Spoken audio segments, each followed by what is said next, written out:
Today we are going to be talking about notes and rests. In music, notes are timed sound and rests are timed silence.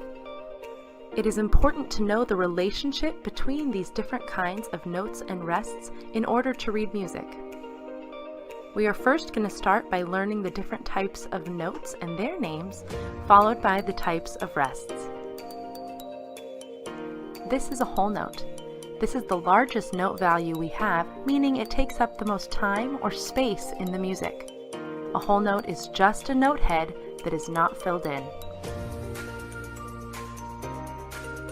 Here we see our whole note at the top of our note rhythm tree.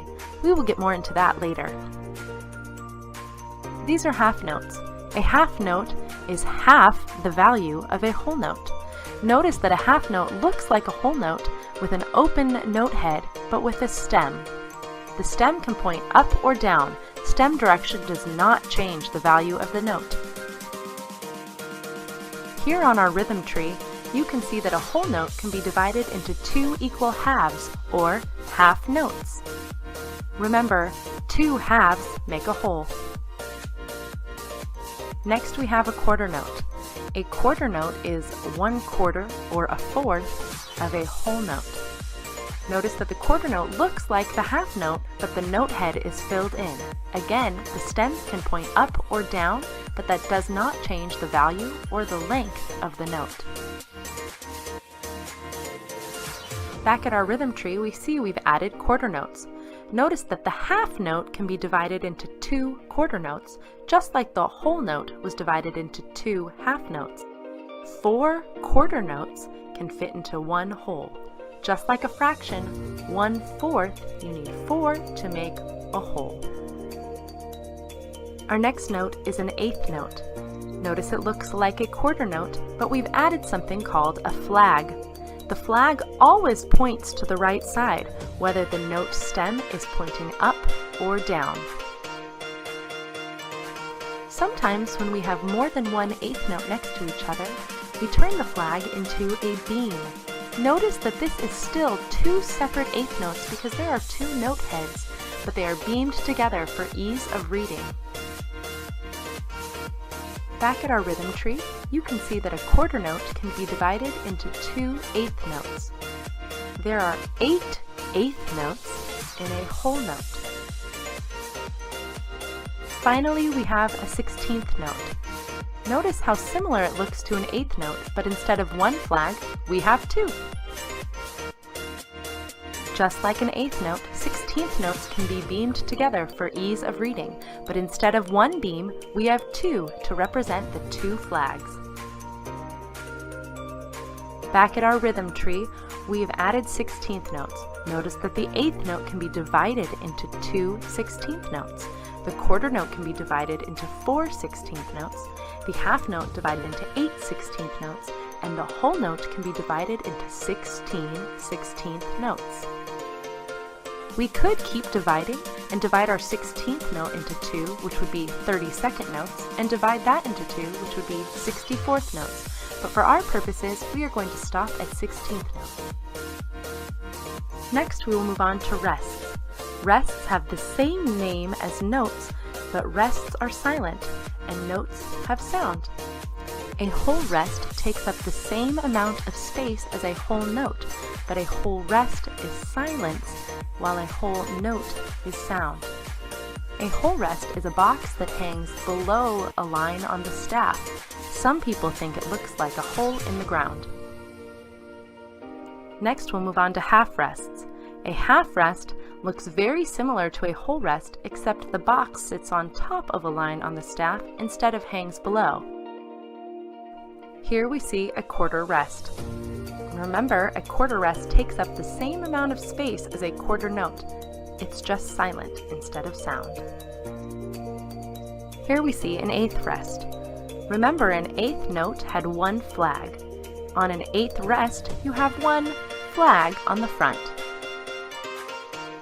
On the 16th rest, you can see that there are two flags that correspond with the two flags of a 16th note. Here we have the rhythm tree for rests. Just like the note rhythm tree, We start with the whole rest as it is our largest rest value. The whole rest can be divided into two half rests. Half rests can be divided into quarter rests. Quarter rests can be divided into two eighth rests, and two eighth rests can be divided into two 16th rests. Here you can see both the notes and rests next to each other. Remember that a note is sound and a rest is silent. A whole is our largest or longest value, while a 16th is the smallest or shortest. The relationship between notes and rests is one of the most important things we can learn while we are learning how to read music.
Time signatures. In a musical score, the time signature appears at the beginning of a piece, after the clef and key signature. The time signature tells you the number of beats or counts in a measure, as well as the type of note that fills one beat. Time signatures contain two numbers. The top number tells you how many beats there are in each measure or bar of a song.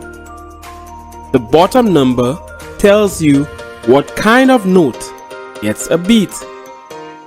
For example, in a 3/4 time signature, each measure contains 3 quarter notes.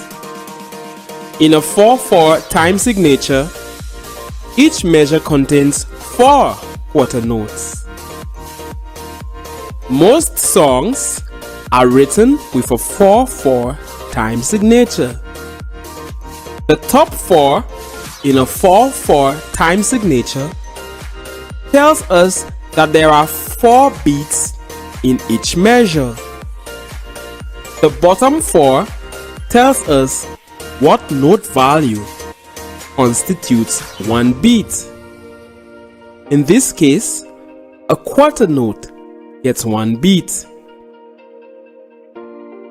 So, the pulse or beat in a 4/4 time signature is counted 1, 2, 3, 4, 1, 2, 3, 4, and so on. This means that all the notes in each bar or each measure must add up to 4 quarter notes.